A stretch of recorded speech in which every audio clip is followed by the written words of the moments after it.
Hello everyone, welcome to टेक्योनिक जेस्ट। Next हम पढ़ेंगे part 2 of chapter 1 which is fisherman in their boats. तो अगर आप लोग हमारे चैनल में नए हो तो हमारे चैनल को सब्सक्राइब करो और जो नोटिफिकेशन आइकॉन है उस पर भी क्लिक करो।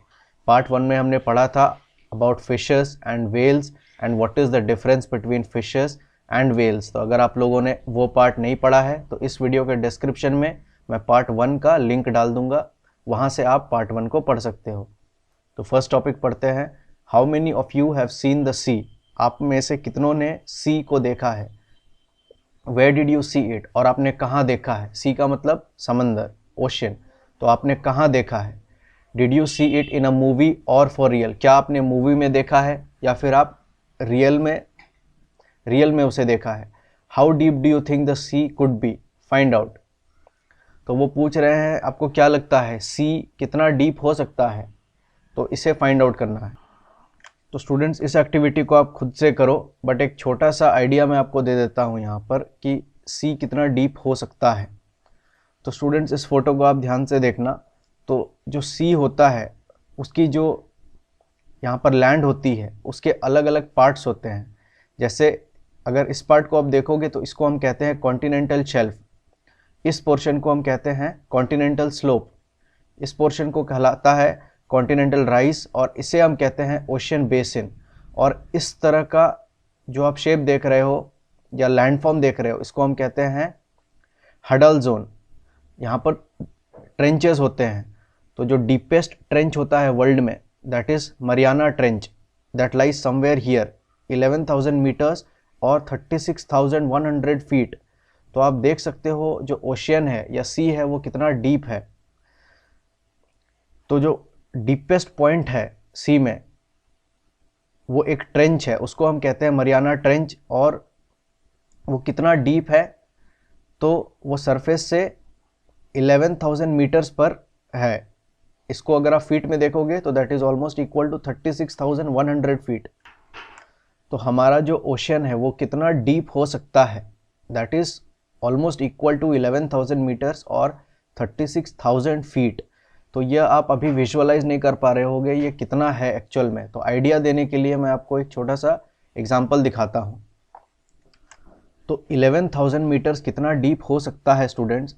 जैसे 40 मीटर कितना होता है, तो जो स्कूबा डाइवर्स होते हैं उनकी जो मैक्सिमम डेप्थ होती है दैट इज़ 40 मीटर्स, मतलब 40 मीटर तक मैक्सिमम स्कूबा डाइवर्स डाइव करते हैं।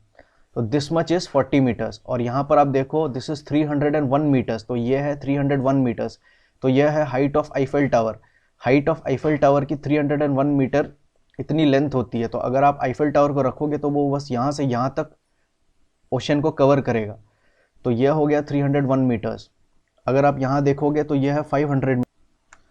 तो ये डेप्थ कितनी है, this is the deepest blue whales can dive. तो इतने दूर तक ब्लू वेल्स डाइव करते हैं या आप ब्लू वेल्स को देख पाओगे इतने दूर तक। तो ये डिस्टेंस है 500 मीटर्स। नेक्स्ट है 1000 मीटर्स। ये है मैक्सिमम डेप्थ एट विच सनलाइट रीचेस। तो यहाँ तक सूरज की रोशनी पहुँचती है, इसके बाद सूरज की रोशनी तक पहुँच नहीं पाती। लेकिन ओशियन अब भी देखो और भी ज़्यादा गहरा है। तो हमारा जो सनलाइट है वो यहीं तक पहुँच पाता है, इसके बाद सूरज की रोशनी नहीं पहुँचती।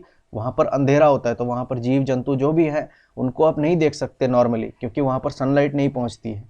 और यहाँ पर कहीं पर आप देखो 8,850 मीटर्स है, मतलब ये है height of the highest mountain which is mount Everest. Mount Everest world की सबसे हाईएस्ट माउंटेन है, दैट इज़ 8,850 मीटर्स। तो आप देख सकते हो ये है 8,850 मीटर्स का depth.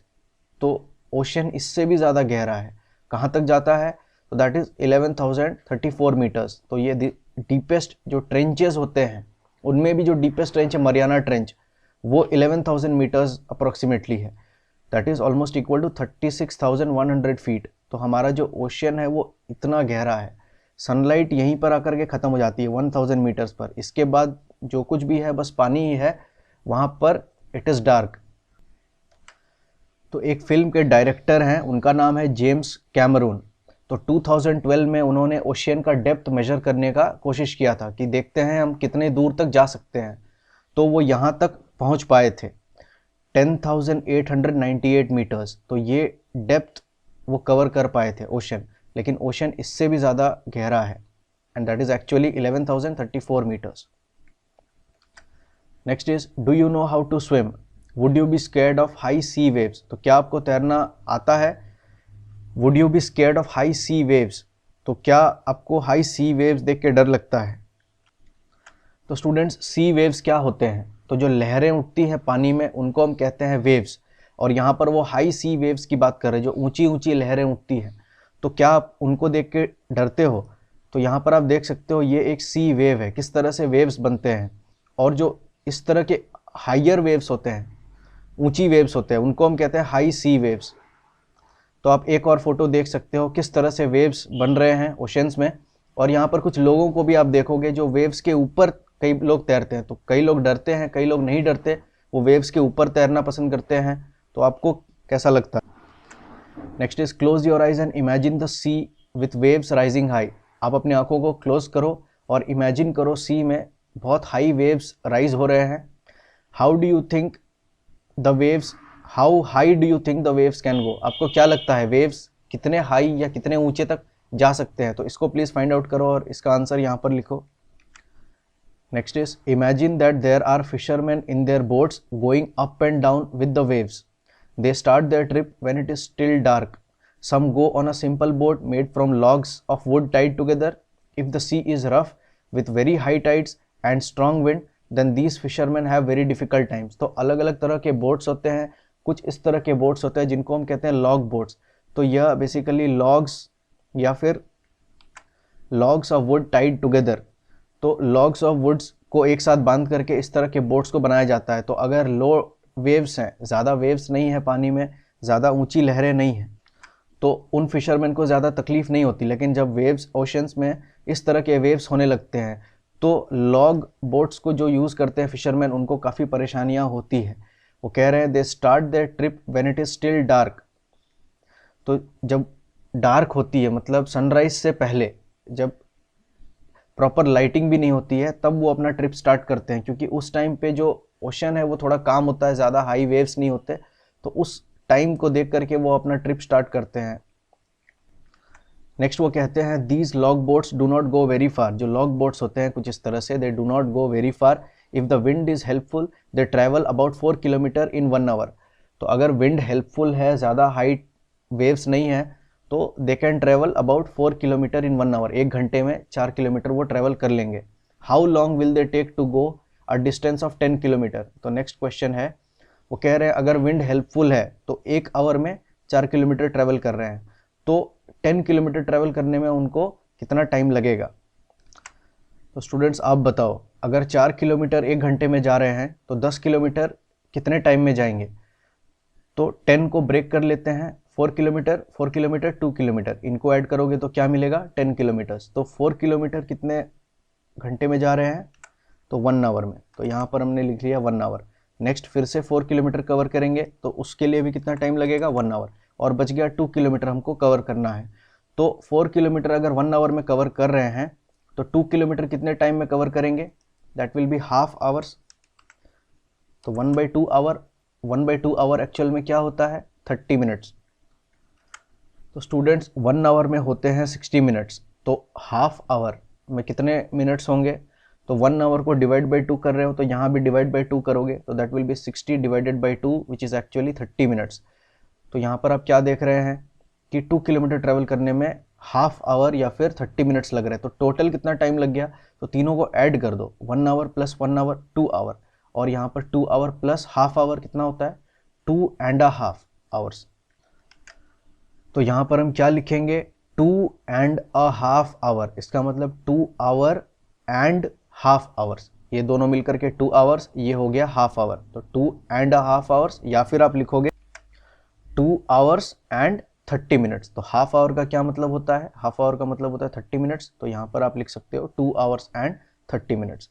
Next, guess how far you can go in 1 hour if you walk fast.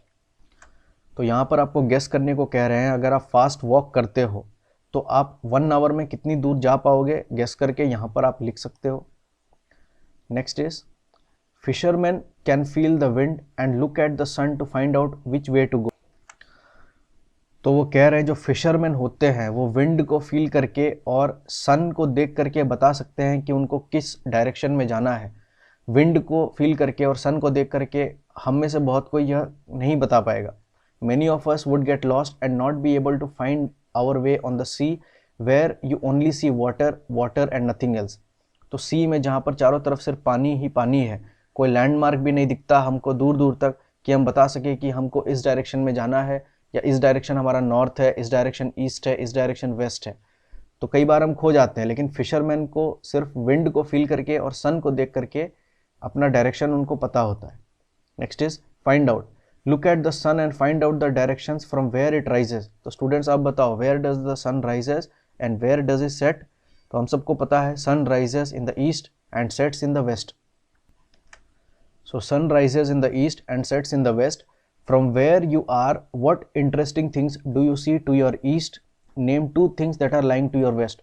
तो सबसे पहले हम इन क्वेश्चंस का आंसर करने से पहले नॉर्थ, साउथ, ईस्ट, वेस्ट ये कैसे पढ़ते हैं उसको सीखते हैं। तो इनको हम कहते हैं cardinal directions. East, west, north, south, इस तरह से कार्डिनल डायरेक्शंस होते हैं। मतलब अगर ईस्ट इस डायरेक्शन में है तो वेस्ट इस दिशा में होगा, नॉर्थ इस दिशा में होगा और साउथ इस दिशा में होगा। तो question is how to use the sun to locate north, south, east and west. Question में वो आपसे पूछ रहे हैं ना कि what interesting things do you see to your east. तो ईस्ट में सबसे पहले क्या इंटरेस्टिंग चीज़ें हैं, उससे पहले आपको पता करना पड़ेगा ईस्ट किस तरफ है। तो वो हम कैसे ढूंढेंगे? सबसे पहले north, south, east, west are known as cardinal directions, और उनको हम शॉर्ट फॉर्म में कहते हैं NSEW। N for north, S for south, E for east, W for west. ये हैं कार्डिनल डायरेक्शंस। तो आप कैसे पता करोगे? तो सबसे पहले stand outside in the morning and look up at the sky. सुबह मॉर्निंग में look up at the sky, never look directly into the sun. Sun में डायरेक्टली कभी मत देखना, it can really damage our eyes.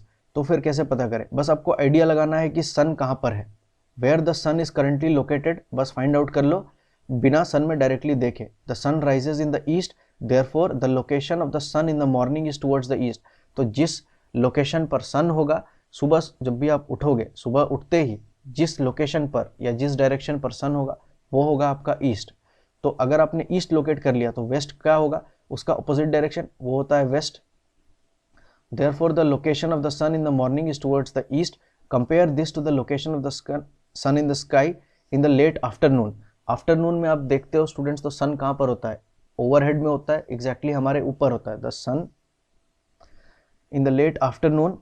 तो at noon time the sun is directly overhead and the sun sets in the west. तो जो sun it sets in the waste.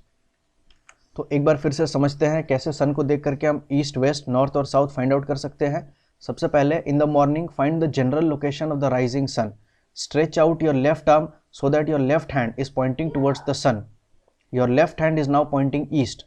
Important, make sure you never look directly at the sun. तो आपको क्या करना है? सुबह उठ करके सन को लोकेट करना है और जिस डायरेक्शन में सन है, अपना जो लेफ्ट हैंड है उसको सन के डायरेक्शन में बस पॉइंट करना है। आपका लेफ्ट हैंड जिस दिशा में पॉइंट करेगा वो हो गया ईस्ट। तो उस दिशा में देखो क्या क्या इंटरेस्टिंग चीज़ें आपको दिख रही है। कुछ अच्छे घर दिख रहे हैं, कुछ रोड्स दिख रहे हैं, कुछ अच्छे बिल्डिंग्स या मॉन्यूमेंट्स दिख रहे हैं, तो उनके नाम आप यहाँ पर लिख लेना। नेक्स्ट हमको वेस्ट में क्या चीज़ें इंटरेस्टिंग है वो लिखना है, तो वेस्ट फाइंड आउट करेंगे। हाँ, ये करते समय आपको ध्यान देना, you never look directly at the sun. Sun में डायरेक्टली कभी नहीं देखना, it can really damage our eyes. तो अब हम फाइंड आउट करेंगे west. Now you take your right hand and point it towards the west. तो लेफ्ट हैंड आप सन की तरफ पॉइंट कर रहे हो, मतलब ईस्ट की तरफ पॉइंट हो रहा है। तो आप देख सकते हो आपका लेफ्ट हैंड इस डायरेक्शन में पॉइंट हो रहा है, विच इज ईस्ट। और यह काम आप सुबह उठ के कर रहे हो।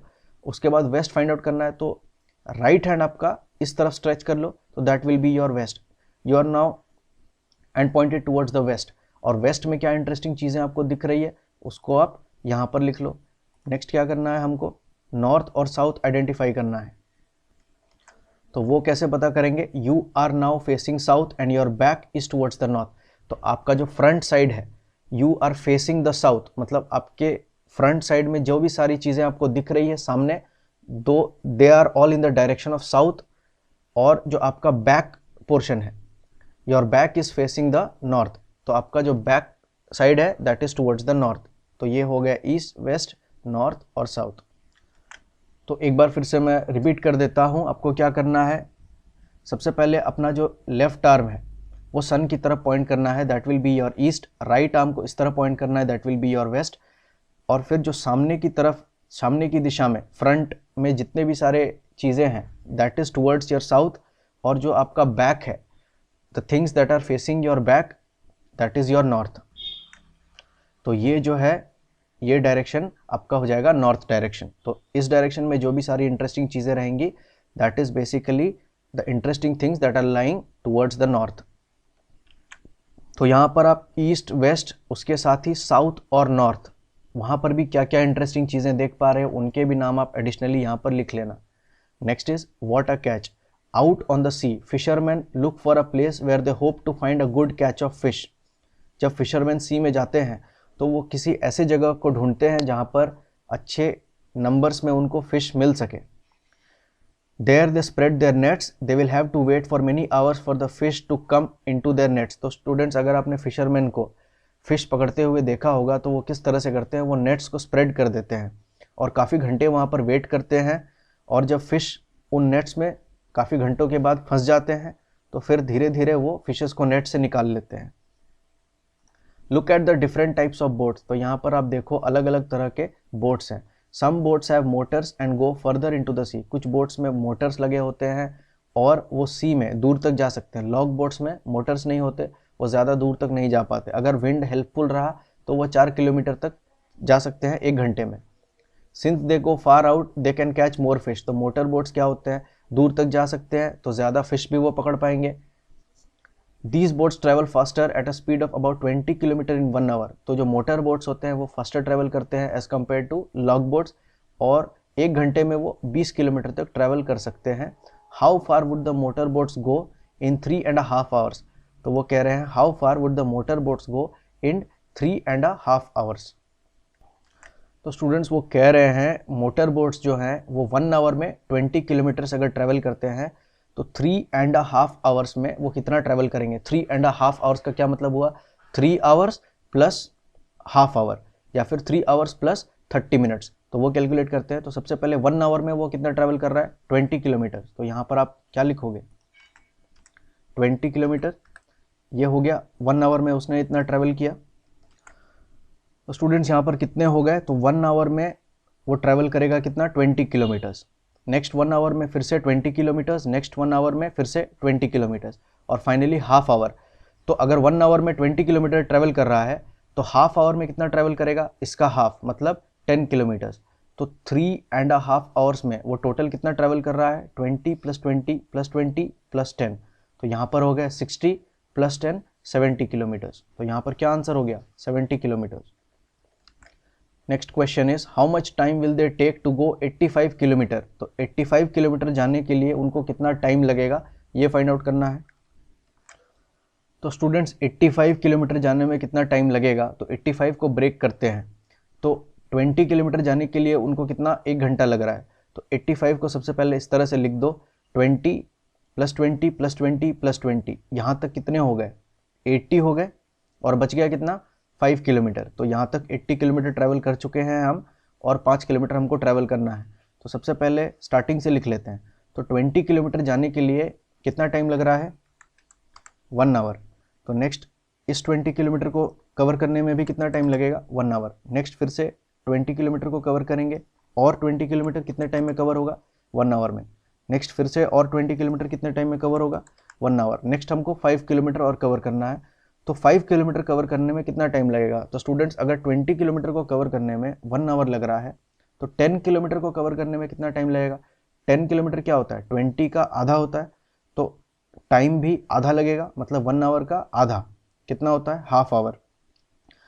तो अगर 10 किलोमीटर को हाफ आवर लग रहा है कवर करने में, तो 5 किलोमीटर कवर करने में कितना टाइम लगेगा।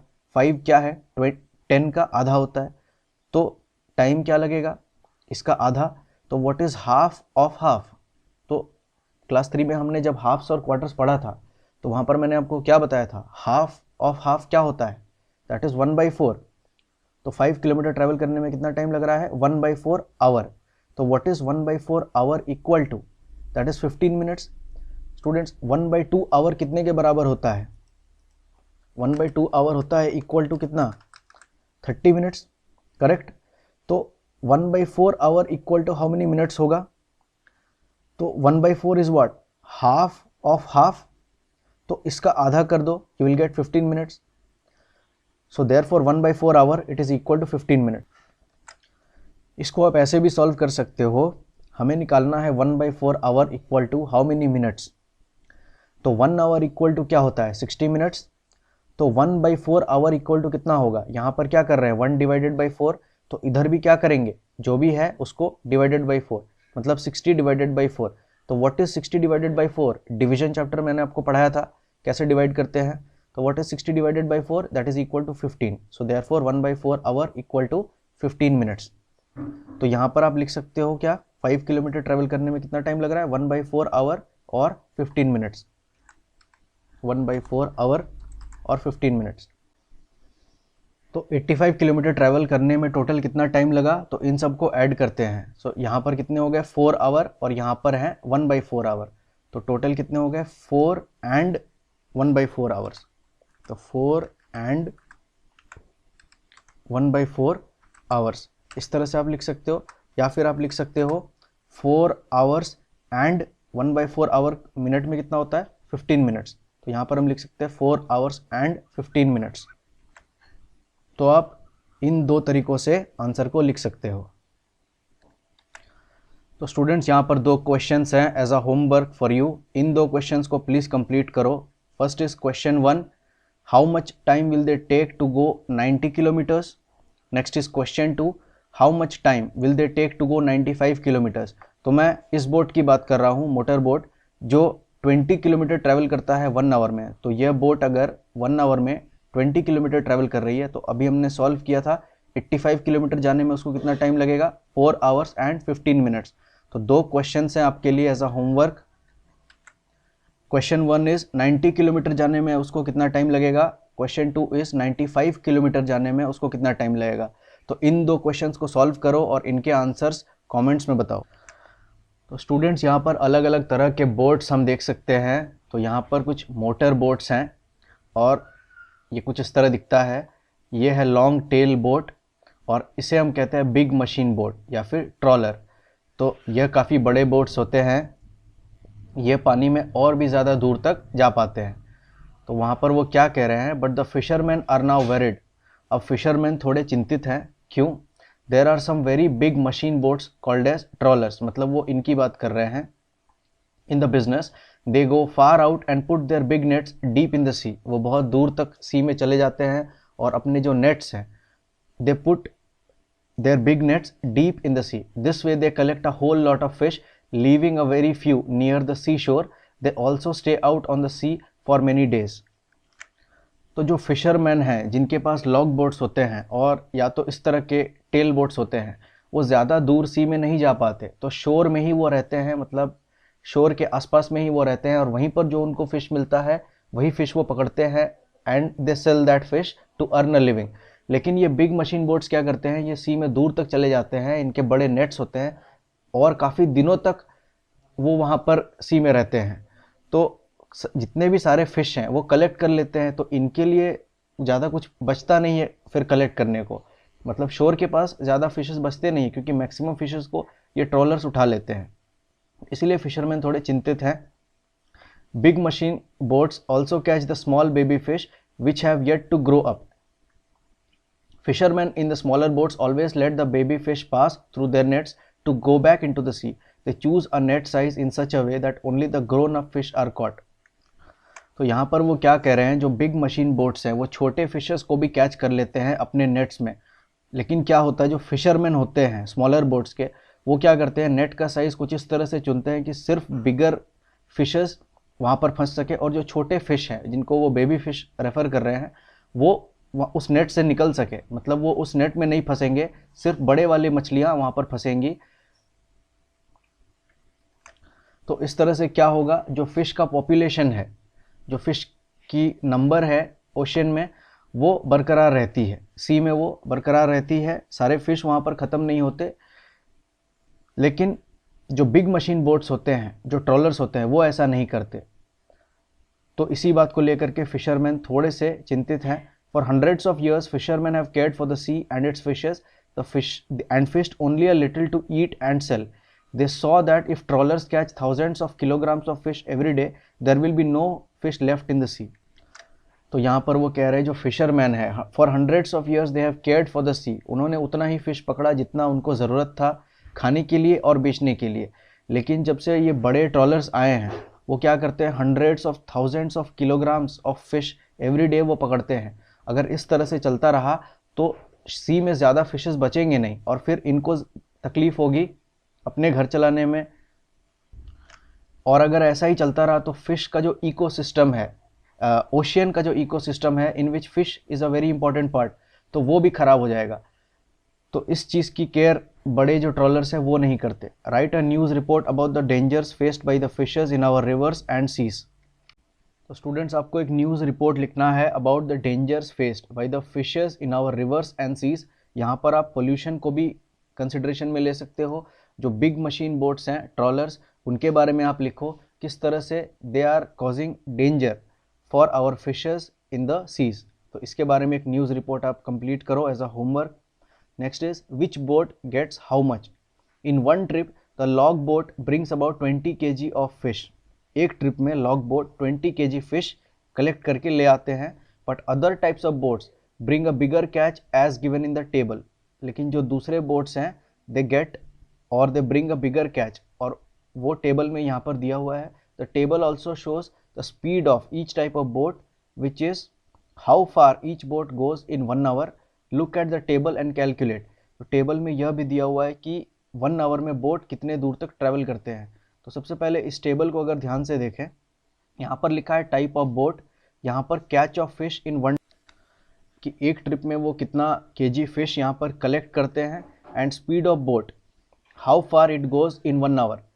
तो जैसे फॉर एग्जांपल लॉग बोट एक ट्रिप में 20 kg फिश कैच करता है and it goes 4 kilometre per hour, मतलब 1 घंटे में 4 किलोमीटर ट्रैवल करता है। ठीक उसी तरह से बाकी बोट्स के लिए ऐसा चार्ट दिया हुआ है। तो इन क्वेश्चंस को सॉल्व करते हैं। About how much fish in all will each type of boat bring in 7 trips. तो यहाँ पर वो कह रहे हैं about how much fish in all will each type of boat bring in 7 trips, मतलब हर एक जो यहाँ पर बोट है वो 7 ट्रिप्स में कितना फ़िश कलेक्ट कर पाएगा। तो अगर हम लॉग बोट को देखें तो एक ट्रिप में वो कितना कैच कर रहा है 20 kg, तो 7 ट्रिप्स में वो कितना कैच करेगा, that will B 7 multiplied by 20।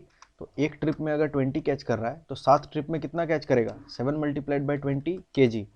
तो ये कितना हो जाएगा, so this is equal to what is 7 multiplied by 20, 140 kg। तो यह थी लॉग बोट की बात। नेक्स्ट हम कैलकुलेट करते हैं फॉर लॉन्ग टेल बोट। तो लॉन्ग टेल बोट एक ट्रिप में कितना फिश कैच करती है, 600 kg। तो 7 ट्रिप्स में कितना कैच करेगी, simply 7 multiplied by 600, and this is also in kg। तो यह कितने के बराबर होगा, 4200 kg। तो यह मैंने कैसे किया, तो स्टूडेंट्स अगर आपको मल्टीप्लिकेशन करने में अभी प्रॉब्लम हो रहा है तो एक वीडियो मैंने बनाया है जिसका नाम है N easier way to multiply. इस वीडियो के डिस्क्रिप्शन में आपको वो वीडियो मिल जाएगा, तो उस वीडियो को प्लीज़ पढ़ लेना। वहाँ पर मैंने बताया है किस तरह से हम छोटे और बड़े नंबर्स को आसानी तरीके से मल्टीप्लाई कर सकते हैं, तो उसको प्लीज़ आप पढ़ लेना। तो नेक्स्ट यहाँ पर हम कैलकुलेट करेंगे मोटर बोट के लिए। तो एक ट्रिप में यह कलेक्ट कर रही है 800 kg, तो 7 ट्रिप्स में कितना कैच करेगी, 7 multiplied by 800। So what is 7 multiplied by 800, that is 5600 kg। Next is big machine boats और ट्रॉलर्स। तो ये एक ट्रिप में कैच करते हैं 6000 kg, तो 7 ट्रिप्स में कितना कैच करेंगे, 7 multiplied by 6000 kg। So this is how much, what is 7 multiplied by 6000, this is 42,000 kg।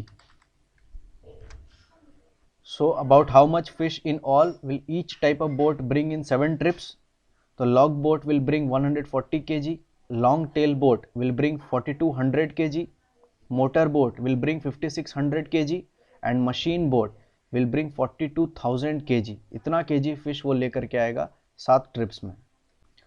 तो स्टूडेंट्स यहाँ पर मैं एक क्वेश्चन दे रहा हूँ as a homework. Question is about how many fish in all will each type of boat bring in 11 trips.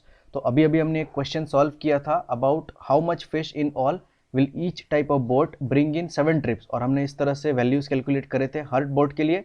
तो आपको यही वैल्यूज कैलकुलेट करने हैं इन 11 ट्रिप्स. तो इस बार 11 ट्रिप्स में हर एक टाइप का बोट कितना फिश कैच करेगा वो कैलकुलेट करना है, और इसके आंसर आपको कमेंट्स में बताने हैं. तो दिस इज क्वेश्चन नंबर 3. यहाँ पर मच होना चाहिए इंस्टेड ऑफ मेनी.